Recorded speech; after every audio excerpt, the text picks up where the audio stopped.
नमस्कार मित्रों, मैं रवि प्रकाश शास्त्री सनातन गुरु में आपका हार्दिक अभिनंदन करता हूं।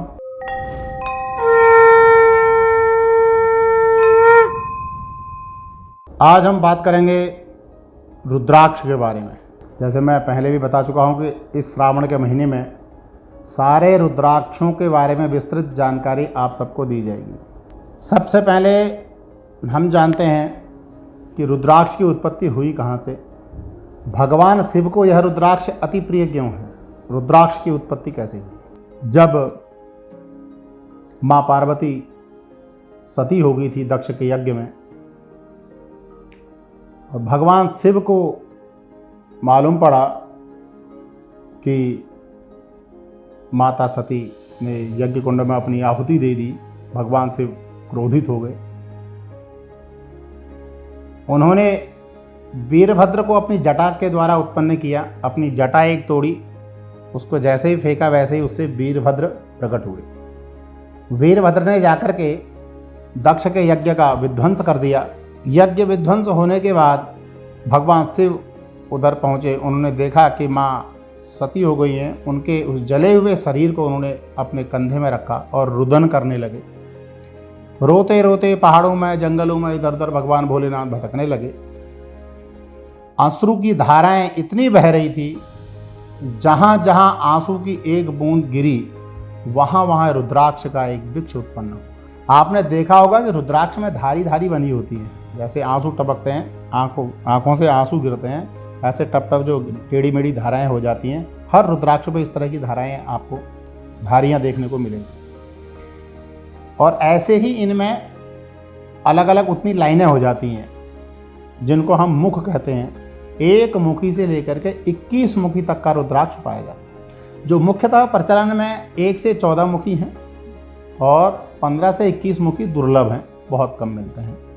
मुख्यतः एक मुखी रुद्राक्ष भी बहुत दुर्लभ है, क्योंकि जो ओरिजिनल रुद्राक्ष होता है वह गोल दाने में ही पाया जाता है, न कि लंबा जो आजकल आपको बाज़ारों में मिलता है कि जो काजू की शेप में जो रुद्राक्ष बना होता है। कहने को तो ओरिजिनल है, लेकिन वृक्ष से कभी भी रुद्राक्ष ऐसा नहीं होता। रुद्राक्ष हमेशा गोल ही होता है। बाकी इनके अलग अलग प्रजातियां होती हैं। रुद्राक्ष की तरह ही एक वृक्ष है भद्राक्ष, जो वीरभद्र की जटा की शेप में होता है, इसलिए उसको भद्राक्ष कहा जाता है। क्योंकि दो चीज़ें उत्पन्न हुई थी एक ही दिन में। एक तो भगवान शिव ने अपने जटा के एक बाल से वीरभद्र को उत्पन्न किया था, और उसी दिन माँ के शव को लेकर के भगवान शिव दुखी होकर के जंगलों में भटकने लग गए थे। तो एक ही दिन की घटना है। तो रुद्राक्ष जो एक मुखी होता है वह औषधि रुद्राक्ष कहा गया है।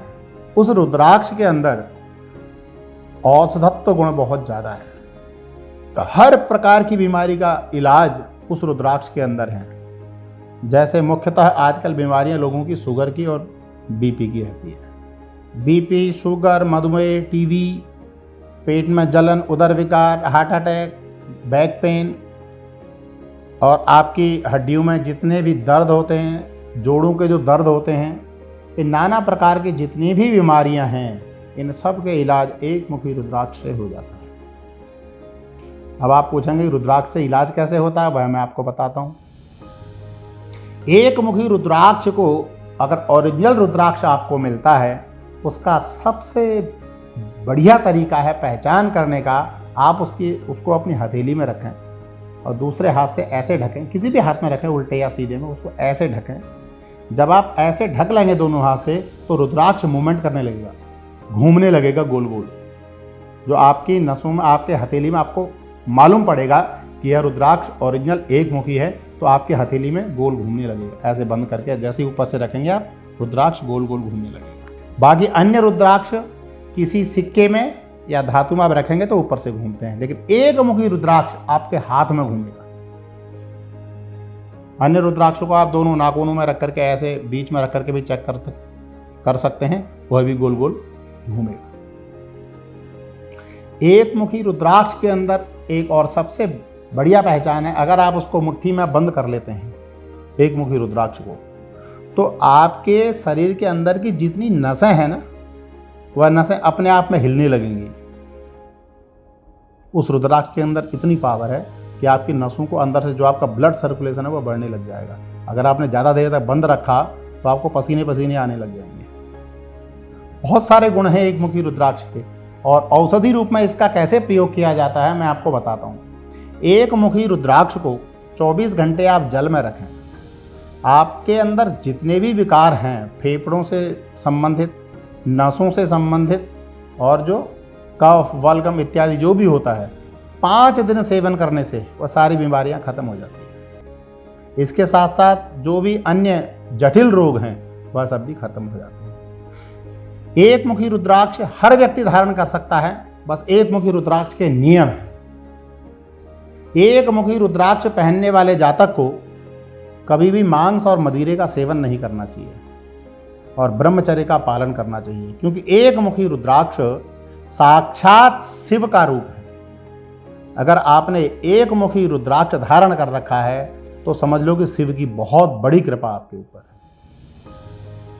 और हर किसी को एक मुखी रुद्राक्ष इतनी आसानी से प्राप्त नहीं होता है। उसकी पैसों में तो आप गिनती कर ही नहीं सकते। मिलने को सोने में मिल जाए आपको, और नहीं मिलने को बाजार से करोड़ों में मिलेगा, लाखों की तो बात छोड़ दीजिए। अगर भाग्यवश किसी महात्मा के द्वारा किसी वृक्ष से आपको ऐसे मिल जाए तो बहुत ही अच्छी बात है। इसलिए इसकी कीमत हम कुछ लगा नहीं सकते। एक मुखी रुद्राक्ष की कीमत क्या है, क्योंकि यह अपने आप में एक देवतुल्य है, भगवान शिव का ही रूप है।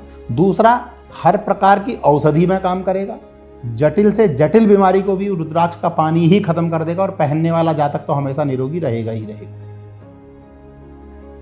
रुद्राक्ष, लोगों के कमेंट्स आए हैं, उनका पूछना यह है कि हमें रुद्राक्ष कैसा धारण करना चाहिए। देखिए, मैं आपको कहना चाहूँगा, अगर आप रुद्राक्ष की माला धारण करते हैं तो अधिकतर जो मालाएं आती हैं पंचमुखी रुद्राक्ष में आती हैं और छोटे दाने में आती हैं। जो काली मिर्च वाला दाना है वह पहनने के लिए बिल्कुल निषेध कहा गया है, जो छोटा दाना होता है। जो पहनने वाला दाना है वह होता है मटर के दाने के बराबर या चने के दाने के बराबर का। अगर इस साइज की माला आप लेते हैं, और हमेशा जब भी माला आप पहने तो माला उसमें धागे में गांठ लगी हुई होनी चाहिए। गांठ लगी होने से सबसे बड़ा फ़ायदा यह है कि अगर आप माला को पहनते हैं, गांठ लगी हुई माला को, जैसे मैंने पहना हुआ है, तो इस माला में हर दाने पे गांठ लगी हुई है।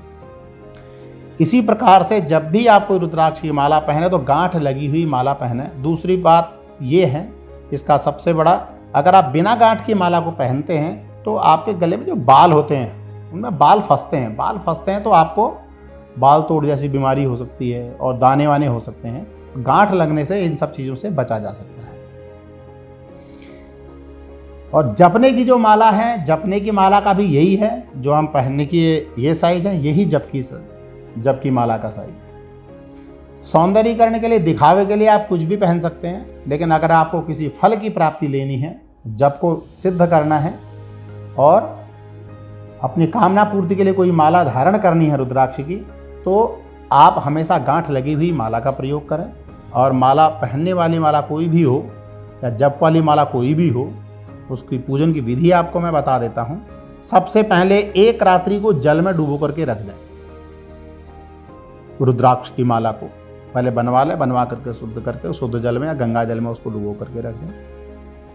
अगले दिन जल से निकाल करके उसको सुखा करके 1 हफ्ते तक तेल में रखें, सरसों के तेल में, शुद्ध सरसों का तेल लें, उसके अंदर उस माला को रख दें। 1 हफ्ते बाद उस माला को निकालें, तेल से पोंछें, सुगंधित द्रव्य यानी कि इत्र ले लें। सबसे अच्छा है गुलाब का इत्र, चमेली का इत्र और या कस्तूरी का इत्र। देवदार का मिल जाए तो बहुत ही अच्छी बात है, क्योंकि देवदार अति प्रिय है भगवान भोलेनाथ के, और वह थोड़ा सा मुश्किल इत्र है, आसानी से नहीं मिल पाएगा, क्योंकि सरकार ने कुछ चीज़ों पे बैन भी कर रखा है, तो इस हिसाब से देवदार का मिलना मुश्किल है। बाकी अन्य अगर आपको गुलाब का इत्र मिल जाए तो उससे उसको पहले शुद्ध कर लें सुगंधित द्रव्य से, फिर उसको भगवान भोलेनाथ के सन्मुख रख करके मंत्र नीचे लिखा हुआ आ जाएगा, आप सुन भी लें ओम ह्रीं शिवाय नमः। मंत्र है ओम ह्रीं शिवाय नमः।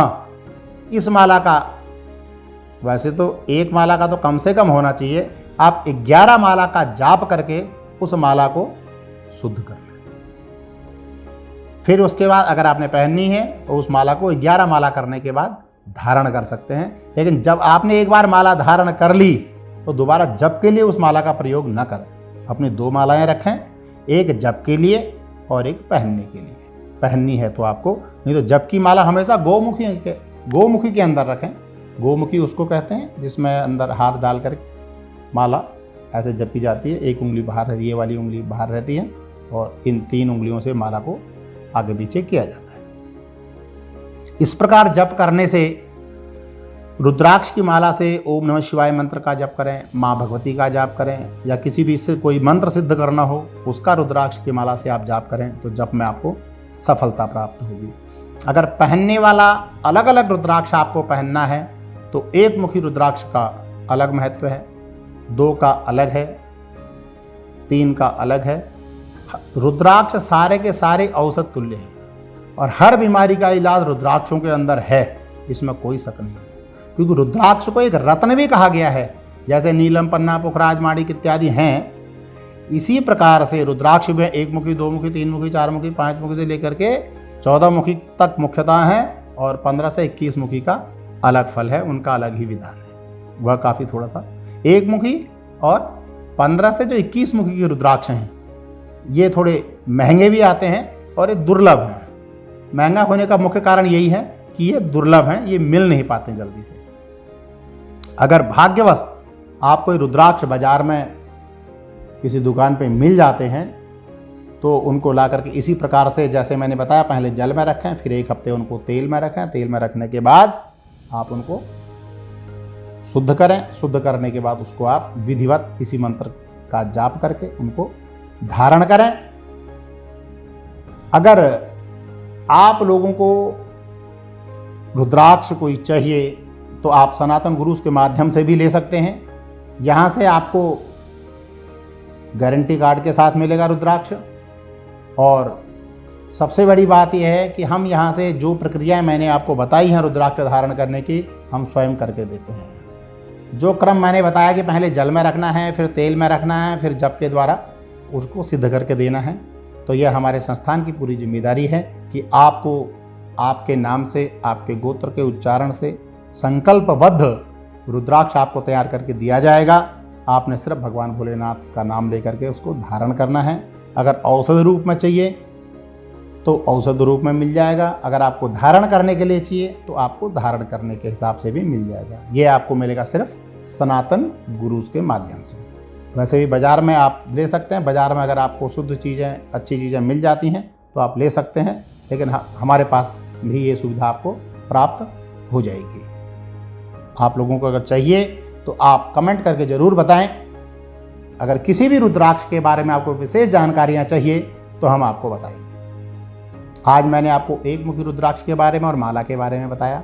हम कल जानेंगे अगली वीडियो में कि 2 मुखी रुद्राक्ष का क्या महत्व है और 2 मुखी से लेकर 5 मुखी तक का वर्णन आपको मैं अगली वीडियो में बताऊंगा। फिर 5 से 10 मुखी का विवरण आपको मैं अगली वीडियो में बताऊंगा। जैसे जैसे आगे हमारी वीडियोस को आप देखते रहें, फॉलो करें और इस तरह से अच्छी अच्छी जानकारियाँ आपको शास्त्र विधि के द्वारा और शास्त्र विधि से पूजन वेदोक्त पद्धति से आपको करके हमारे संस्थान के द्वारा प्राप्त हो जाएगी। जय श्री राम।